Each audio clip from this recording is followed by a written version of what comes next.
की राजकारण्यांना हाताशी धरून हे बिल्डर्स अशा सगळ्या असंख्य शेतकऱ्यांच्या जमिनी लाटल्या जातात, त्यांना कवडी मोलाची किंमत सुद्धा दिली जात नाही आणि जो त्यांच्या विरुद्ध लढतो त्या सगळ्यांवर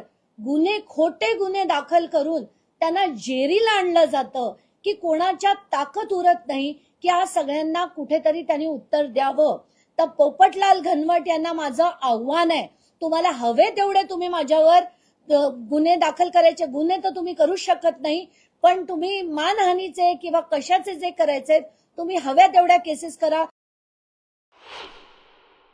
मी बावनकुळेंना या सगळ्या लोकांना त्यांच्याकडे पाठवणार आहेत, ज्यांच्या सगळ्या जमिनीच्या व्यवहाराची पुन्हा चौकशी करून योग्य तो निर्णय घेतला गेला पाहिजे आणि अशा जे बिल्डर्स आहेत जे असे लाटण्याचा प्रयत्न करतात त्यांची राजकीय ताकद वापरून तर त्यांच्यावर कारवाई सक्त झाली पाहिजे अशी माझी मागणी आहे। एवढंच नाही तर धनंजय मुंडे आणि यांचा काय काय संबंध आहे, कसे कसे व्यवहार आहेत, आर्थिक व्यवहार किती आहेत, या सगळ्या गोष्टीची चौकशी झाली पाहिजे अशी देखील माझी मागणी आहे।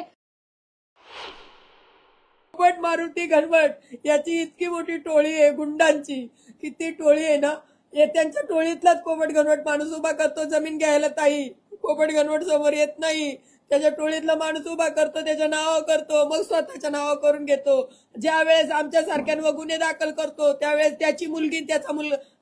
पोपट घनवटचा मुलगी आणि जावई डॉक्टर आहे ताई, मग त्याला आहे ना सोपं कसं पडतं पोपट घनवटला, आमच्यावर गुन्हा दाखल केला की त्याला खोटं सर्टिफिकेट लगेच मिळून जातं दवाखान्याचं, कारण त्याची मुलगी डॉक्टर आहे म्हणून। आणि असं आहे ना, असं सगळं इतकं अन्याय चालू आहे ताई, खरंच याचं आहे ना शासनाने लवकर चौकशी करावं ना, आम्हाला लवकर न्याय द्यावा, नाही तर आम्हाला फाशी तरी द्यावा सरकारने।